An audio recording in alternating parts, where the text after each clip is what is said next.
Well, ladies and gentlemen, out here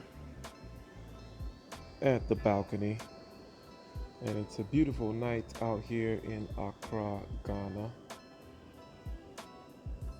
Chilling in the balcony of the apartment while I give a short introduction to the clip that I'm about to share. And this is a clip from my discussion, my interview with Dr. Thunder. Dr. Thunder. Check out the links below for the full interview, and please subscribe to his channel. Please subscribe. And I would like to give this introduction, but at first I would like to mention something, which is, ladies and gentlemen, you get what you pay for. And whenever you're traveling internationally, you always want to pay to get a little bit of insulation from whatever the BS that is going on around the environment. To get a little bit of authentic contact might be desirable, but there's a certain kind of authenticity that you want to stay away from. This comes to mind because I was watching a video on O'Shea's channel. Shout out to O'Shea Duke Jackson. He was talking about how people are talking about coming to Africa and staying or living in Africa on the cheap. Ladies and gentlemen, just the same way you want to get out of the hood in certain places. You want to get out of the hood in Compton or something like that, so that you can have a certain amount of insulation. Same thing applies when going around the world. You don't have to go super high end, but if you want a certain amount of insulation, you want to get beaten up by cops or something, if you want a certain amount of security, peace of mind, and hey, don't forget the Wi-Fi. You want some good Wi-Fi? You get what you pay for, ladies and gentlemen. So pay up a little bit for the peace of mind and the insulation. So let's go to the introduction, the intro to this particular clip. And this clip today, we're talking about the nexus point between RP, marriage, Christianity, and such like.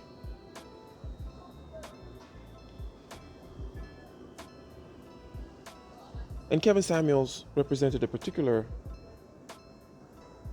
nexus point or hinge point around which these topics can be discussed. So shout out to Kevin Samuels. His name was mentioned here in this particular conversation.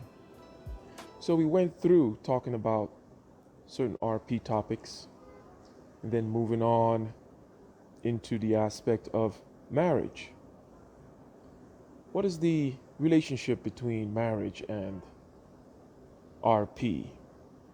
Well, yes, if RP really is about understanding the nature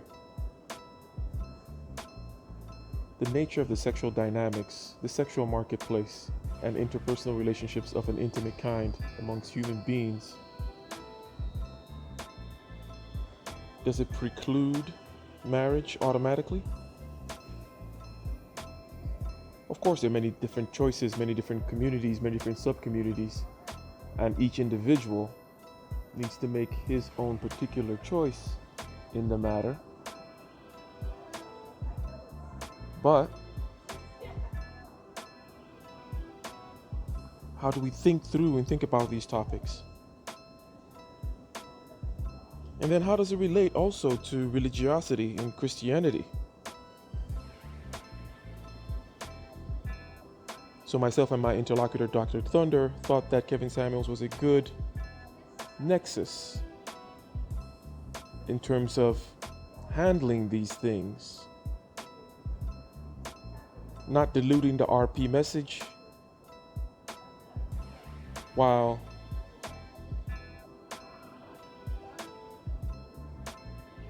actually, shall we say, encouraging even, yes, you can say, can push it as far as saying encouraging marriage, and also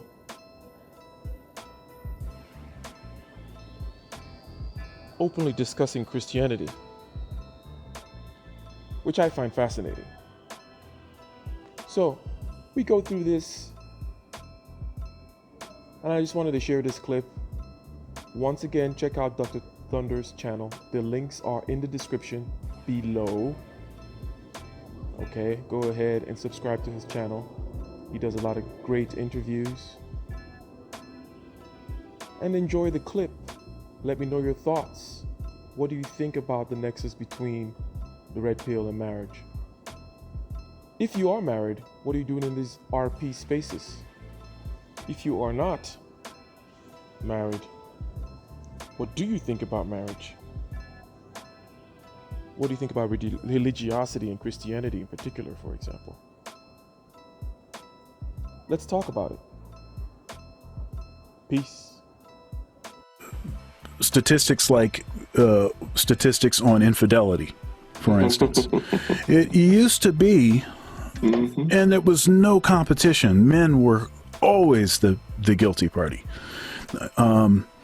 And now we've gotten to a place where actually it's women that are actually more often, stepping out. We know that women initiate divorce 80% of the time, and it doesn't matter why, right? And the court system is sort of there to protect them and whatever their interests are. So a lot of this kind of information, it's like, well, why would I be interested in this? I'm married. But actually that's why Kevin is, I think, appealing, because he sort of he provides a certain context to see that in that includes marriage, and he's encouraging people to get married. That's the other thing that is like I said, is very much different than I think the take that a lot of others have. I'm sorry. Were you? Go. Yeah. Go ahead. Yeah. You mentioned a few things there. I was compelled to pull out a pen and start taking notes. The last thing that you mentioned kind of is rather interesting, because some people in the comment sections I have heard say it's not a plurality, majority, or anything like that. But when it just stood out to me, this thing of, oh well, you're married, what are you doing in this space?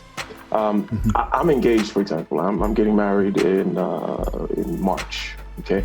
And I've been engaged before in the past too. So the idea of why would you be here if you are in a committed long-term relationship, to me, sounded interesting, because I know that it is definitely important. Because you're married, you definitely want to be here in order to understand the dynamic, right? And you talked about how Kevin puts his message across, and perhaps in the most diplomatic way, to be direct without watering it down. And I think that the whole package, the presentation, right, helps in that, right? They can't call him the usual, oh, broke, dusty, go do that. They still try. They tried the "who hurt you" line. Yeah. That's like my favorite. He has a good way of deflecting all of that. So the Christian aspect too, I found it's a little fascinating. He doesn't dwell on it much, but he goes. He does mention it, and he has mentioned his work with the singles ministry, if you will, in these different churches, right? So, what is my relationship with Christianity since I mentioned that, and it just a huge tangent just opened up for me, right? Yeah. I'm like, okay, well, so I was raised Catholic, and my sentiments and sensibilities still kind of lie somewhere around there, right? And when you're raised Catholic, if you're Catholic, there's only two groups: there's Catholics and then there's Protestants, right? We don't discriminate too much in terms of all the different kinds of Protestants and from the Anglicans to the this to the that to the Pentecostals and so on and so forth. But there's Catholics and then there's Protestants. I was raised Catholic. I came over to the United States, and in 2000, I lived in New York for a year and then moved to California, and I started. I started going to a Protestant church, right? And this has a lot to do also with the music aspect, because when I moved to California, and it was my cousin's church that I was going to, he was the first one to introduce me to music in a more formal sense, and with a digital keyboard, right? And so on and so forth. And I ended up staying at that church until I became the choir master at that church, right? I can't read music. I don't really play any instruments very well. Okay, I pretended to play the piano for them for a while. It worked, and it was a keyboard, so I could just use the transpose when they changed the keys. And I don't. So I know I'm going on two different lanes right now. But overall, I have found that when it comes to Christianity, where I land right now, and it seems to be a place where perhaps I've always been, and maybe that's why my sensibilities are more on the Catholic side of things, is because it's hard to describe without using cliche words like sacred and stuff like that, or the worst one, spiritual, not religious. I'm not going there. Okay, I'm not going there. I'm not going there. But I find my metaphysics is this: I open my eyes in the morning, and I am in awe that anything exists at all. Yeah. And for me, everything beyond that is then doubt and faith, because for me, faith and doubt they're almost the same thing, right? Yeah. Because if there's actual knowledge and certainty, then there's no talk about faith, right? So the idea is, even the talk about, well, tell me about God. Now I've stepped into an area of doubt, right? And therefore I need to bring faith along, right?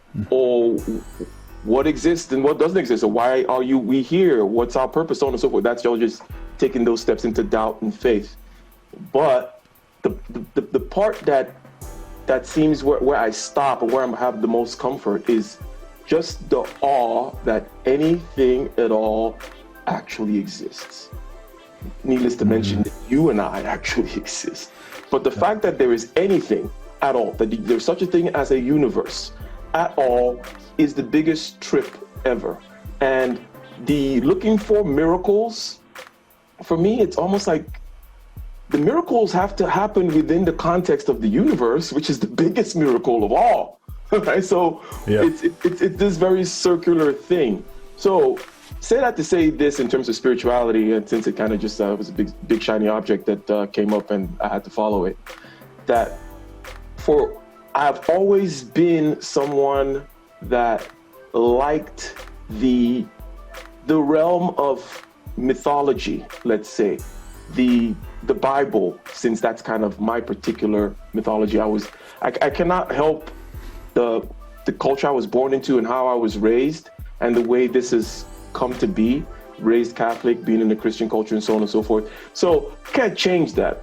But my own personal metaphysics is just, I am at awe that anything exists. I do like mythology. That's why I kind of like Carl Jung, and I was fascinated by Jordan Peterson and his treatment of the Bible, right? I don't know if I'm sure you've seen his biblical series, right? So I've not seen it all, but I've seen it. Okay. For me, that more or less describes my relationship with Christianity. It's that kind of a thing where it's not so much about institutions or it's not so much external at all. It's just me dealing with this sense of awe and wonder that anything exists, and how we have been able to chart across millennia, how we've been able to glean certain truths, right? Truths that don't change regardless of what whether or not we were able to describe it scientifically or not. So you were talking about